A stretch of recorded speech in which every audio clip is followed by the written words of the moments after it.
everybody, thanks for clicking on my video, and if you are new to my channel, then welcome.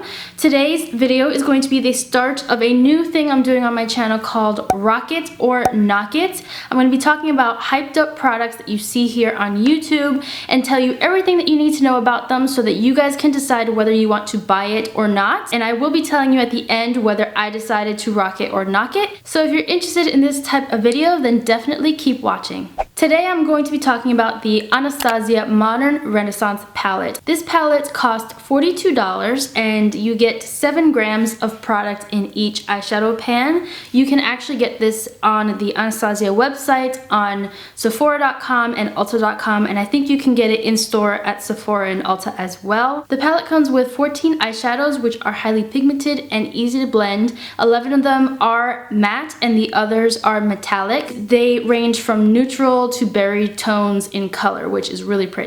This is Anastasia's first permanent eyeshadow palette, which is really great. It's also made in the USA. It is cruelty free. It has the stamp of approval on the back and it is hypoallergenic. Talking about the packaging really quickly, it is like faux suede velvet on the outside and it is a very sturdy cardboard packaging. When you open it up, this is what the palette looks like. These are the neutral to berry tones I was talking about. There is a nice size mirror on this side. It also comes with a duo-ended soft bristle brush, which is usable. I used it for the eye look that I'm wearing right now, and it does blend out and apply eyeshadow very beautifully. I also like that you have some good sized panned eyeshadows in here, and it is a magnetic closure. So it will stay closed, or should stay closed, if you're gonna travel with it. So let's talk about these shades. I'm going to swatch them one by one so you guys can see. The first shade is called Tempura, and this one is described as a beige with a matte finish, but if you look really closely, it actually has a tiny bit of shimmer to it. Next one is Golden Ochre. This is described as an earthy yellow with a matte finish, and this also has a slight sheen to it as well. Next is Vermeer. This is described as an iridescent shell color. It has a metallic finish. Bon Fresco is described as an antique lavender matte. Antique Bronze is described as a metallic sable with a satin finish. Love Letter is a raspberry berry color and it has a matte finish. Cypress Umber is a dark coffee brown and this is also matte. Next we have Raw Sienna, and that is described as a neutral amber and it has a matte finish. Burnt Orange is described as a deep orange. Primavera is a shimmery gold and it is a metallic.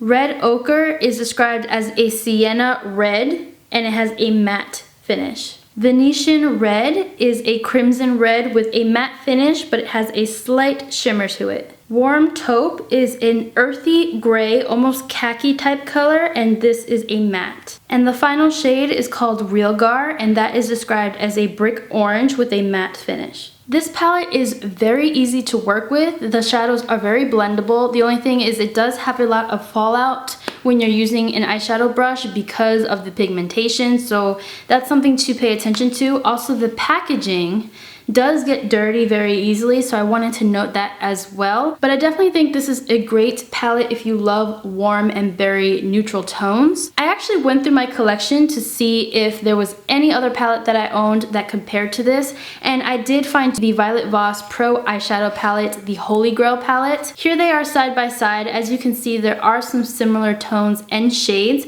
I actually did swatched some of them and compared some of them, so I will show you that really quickly. I noticed that Tempura and Thanks a Latte were very similar, but Thanks a Latte is a little bit deeper and cooler. Burnt Orange and Transition are similar as well, except Transition is a little bit lighter than Burnt Orange. Burnt Orange is deeper. Vermeer is very close to Plouf, except Plouf is a little bit deeper as well. They both have a pink undertone, but Plouf is definitely more pink and Vermeer is more champagne. Venetian Red is almost identical to Wine and Dine, but Wine and Dine definitely has more berryness to it, where Venetian Red is a little bit deeper. The last two I compared was Cypress Umber and Teddy Bear.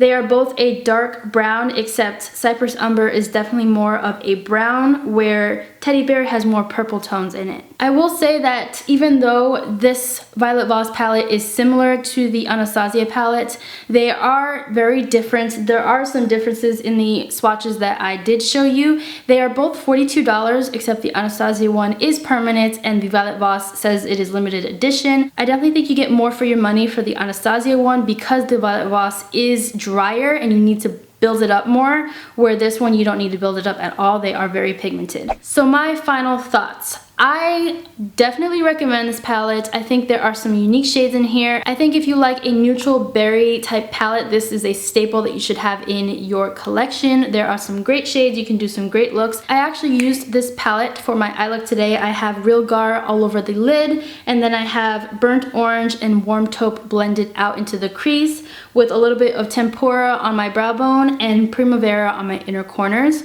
You can get a lot of great warm looks using this palette. I'm definitely going to rock this palette, but I want to know what you guys think. Are you going to rock this palette or knock this palette? Leave the emoji down below so that I know whether you love it or not. If you love this type of video and you want to see more, give it a thumbs up and leave a product suggestion down below. If there's a product out there that you think is being overhyped and you want to know whether you should rock it or knock it, let me know and I'll do a video for you guys. But I love you guys so much. Don't forget to subscribe to my channel and I will see you in my next video. Bye.